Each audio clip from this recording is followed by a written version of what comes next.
Ya, pemirsa, modernisasi Tiongkok untuk pertama kalinya telah ditulis ke dalam laporan Kongres Nasional Partai Komunis Tiongkok atau PKT sebagai tujuan 100 tahun kedua menuju negara sosialis modern yang hebat, makmur, kuat, demokratis, maju secara budaya, rukun, dan indah. Diketahui, laporan tersebut disampaikan Presiden Tiongkok Xi Jinping pada sesi pembukaan Kongres Nasional PKT ke-20 di Aula Besar Rakyat Beijing pada Oktober lalu. Ia lantas menggarisbawahi fitur unik dan persyaratan penting dalam memodernisasi Tiongkok. Nah, pemirsa, Presiden Xi juga mengatakan modernisasi Tiongkok ini tidak sama seperti modernisasi di seluruh negara pada umumnya, lantaran adanya ciri-ciri unik yang terkandung di dalamnya berdasarkan konteks Tiongkok. Ciri-ciri tersebut seperti misalnya memodernisasi populasi Tiongkok yang begitu besar, kemakmuran bersama untuk semua negara secara global, kemajuan, materi dan budaya etika, keharmonisan antara manusia dan alam, hingga pembangunan yang damai dan sejahtera. Apapun persyaratan pentingnya, menurut Presiden Xi, ialah menjunjung tinggi kepemimpinan PKT dan sosialisme dengan karakteristik Tiongkok. Mengejar pembangunan berkualitas tinggi, mengembangkan demokrasi rakyat secara keseluruhan, memperkaya kehidupan budaya rakyat, mencapai kemakmuran bersama untuk semua, mempromosikan harmonisasi antara manusia dan alam, membangun komunitas manusia dengan masa depan bersama dan menciptakan bentuk baru kemajuan manusia. Nah, jika semua syarat pentingnya itu dapat terwujud, maka tujuan 100 tahun kedua PKT akan mudah dijalankan sehingga dapat realisasi dan tercapai sesuai dengan rencana untuk memajukan jalannya peremajaan besar bagi bangsa Tiongkok. Lantas, apa yang menjadi kekuatan pendorong di belakangnya ini? Apakah ekonomi Tiongkok? Inilah Jurnal Barata bersama saya, Bagas Sumarlan.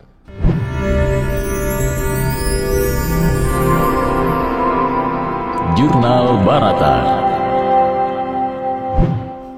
Kita tahu bahwa selama ini Tiongkok tidak pernah mengandalkan ekonominya dalam mengatur dan meremajakan negaranya.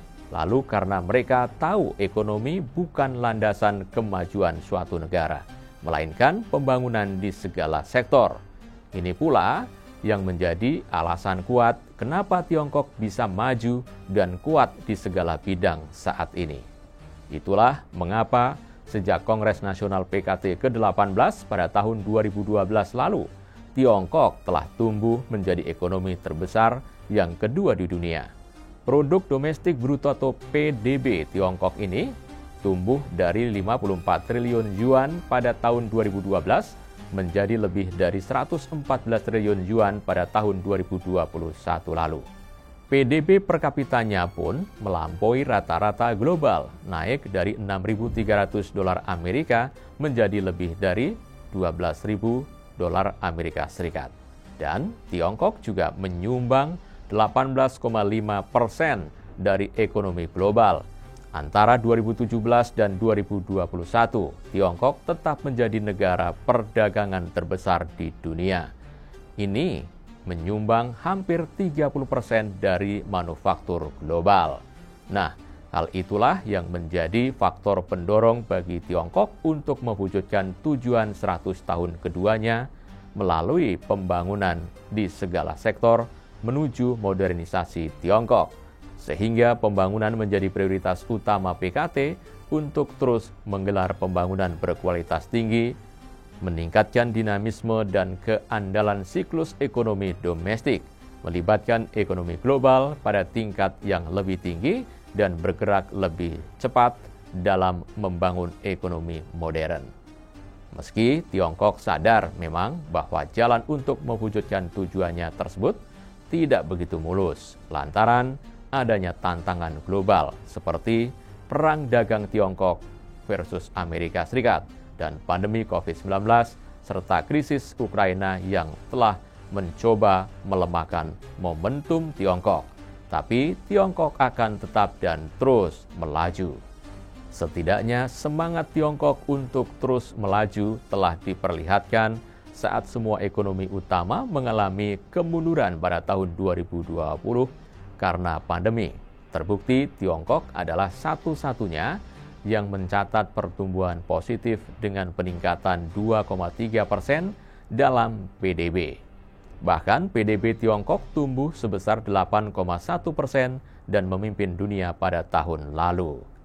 Tidak hanya itu, dalam 8 bulan pertama tahun 2022, volume impor dan ekspor Tiongkok pun tumbuh sebesar 9,5%, mencapai 4,15 triliun dolar Amerika, dan realisasi penggunaan modal asing juga mencapai 138,4 miliar dolar Amerika Serikat, meningkat 20,2% dari periode yang sama tahun 2021.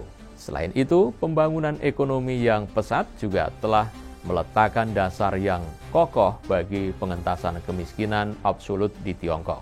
Nah, dalam dekade terakhir, hampir 100 juta orang Tiongkok telah diangkat dari kemiskinan ekstrim. Lebih dari 9,6 juta orang miskin pindah ke rumah yang baru. Juga lebih dari 5 juta dimukimkan kembali di daerah perkotaan dan sekitar 4,6 juta dimukimkan kembali di daerah pedesaan. Ada sekitar 832 kabupaten miskin juga telah dihapus dari daftar kemiskinan. Tiongkok pun akhirnya memenuhi target pengentasan kemiskinan yang ditetapkan dalam Agenda 2030 Perserikatan Bangsa-Bangsa atau PBB untuk pembangunan berkelanjutan 1 dekade lebih cepat dari jadwal. Lalu apa yang menjadi kekuatan pendorong utama pembangunan Tiongkok tersebut? Yakni inovasi. Indeks Inovasi Global, organisasi kekayaan intelektual dunia pun menunjukkan bahwa Tiongkok melompati 22 posisi selama 10 tahun terakhir. Ini naik dari posisi 34 pada tahun 2012 menjadi posisi 12 pada tahun 2021. Dengan begitu, maka terlihat jelas jika kebangkitan Tiongkok ini kemungkinan akan menjadi pengubah permainan terbesar abad ke-21 dibandingkan dengan fenomena global lainnya. Dan setidaknya pencapaian ini pun juga telah menunjukkan kekuatan lunak Tiongkok yang telah membawa banyak perubahan penting dalam hubungan internasional dan politik global. Tidak ada peradaban di dunia yang telah memperoleh kemenangan besar di berbagai bidang selain yang telah dicapai Tiongkok saat ini sebagai salah satu negara yang paling dihormati dan dikagumi di dunia. Kepemimpinan Tiongkok yang dinamis juga telah menghapus semua hambatan kerjasama regional dan membuka jalan bagi situasi yang saling menguntungkan.